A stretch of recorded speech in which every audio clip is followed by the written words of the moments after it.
मदरसा और मस्जिद में ज़कात देना कैसा है। कसरत के साथ लोग रमज़ान में सवाल पूछ रहे हैं कि मस्जिद में या मदरसा में ज़कात की रकम देना कैसा है।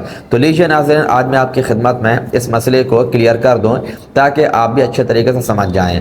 और यहाँ पर जो मदरसा और मस्जिद के मुंतज़मीन हज़रात हैं, जो मदरसा चला रहे हैं या मस्जिद के सेक्रेटरी वगैरह हैं, उनसे मैं बिलखुसूस गुजारिश करूँगा बगौर इस वीडियो का मुलाज़ा करें और अमल करने की कोशिश करें। सुने, अल्लाह तबारक व तआला ने कुरान मजीद फुरकान हमीद में ज़कात के मसारिफ़ का ज़िक्र फरमाया कि ज़कात किसको दे सकते हैं, किसको नहीं दे सकते हैं। अल्लाह ताला एक मकाम पर इरशाद फरमाता है, इन्नमा सदक़ातु लिल-फ़ुक़रा'i वल-मसाकीन वल-आमिलीन अलैहा वल-मुअल्लफ़ा इला आखिरिल आया। इस आयत करीमा में अल्लाह तबारक व तआला ने 7 तरह के लोगों का ज़िक्र फरमाया है जिनको ज़कात दे सकते हैं।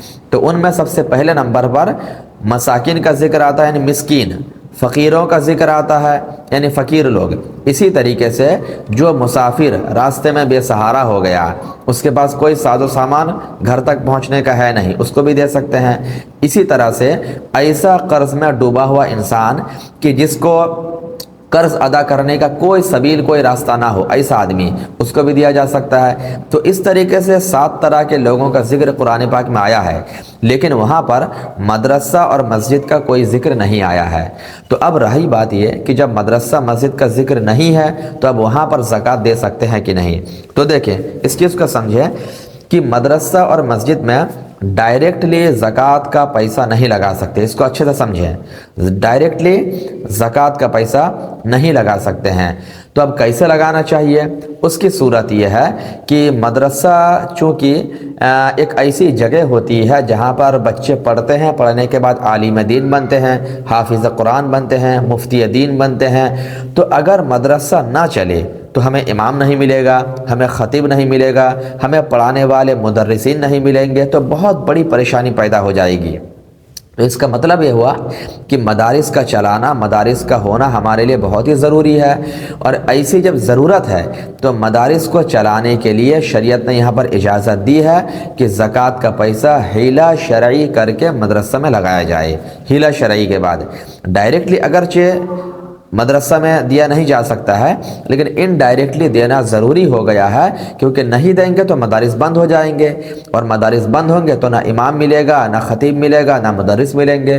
तो यहाँ ज़रूरत है, ऐसी शदीद ज़रूरत की वजह से शरीयत ने हुक्म दिया हीला शरई करवा कर मदरसा में लगाया जा सकता है।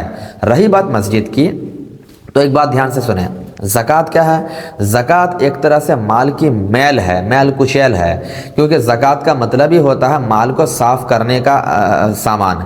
ठीक है, तो अब मस्जिद क्या है, मस्जिद एक पाकीज़ा जगह होती है, इबादत की जगह होती है। इसमें ज़कात का माल ना लगाया जाए तो ही बेहतर है। इसको अच्छे से समझें, मस्जिद में ज़कात का माल ना लगाया जाए तो ही बेहतर है।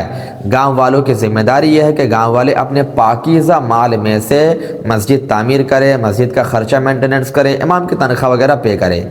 लेकिन सुने, अगर कोई गांव वाले बहुत गरीब हैं, वो मस्जिद नहीं चला पा रहे हैं, नहीं बना पा रहे हैं, उनकी माली हालत अच्छे नहीं है, तो फिर फ़ुक़हा कराम ने वहाँ भी इजाज़त दी है कि मस्जिद का होना भी ज़रूरी है। तो अब ज़रूरत की वजह से मस्जिद में भी हीला शरई के बाद ज़कात का पैसा लगाया जा सकता है। तो खुलासा ये कलाम यह हुआ कि मदरसा में तो डायरेक्टली हीला शरई के बाद लगवा सकते हैं, लेकिन मस्जिद में पहले देखें गांव वालों की कंडीशन क्या है। अगर गांव वाले मालदार हैं तो चला लें, और अगर नहीं है तो हीला शरई के ज़रिए मस्जिद में भी ज़कात की रकम लगाई जा सकती है।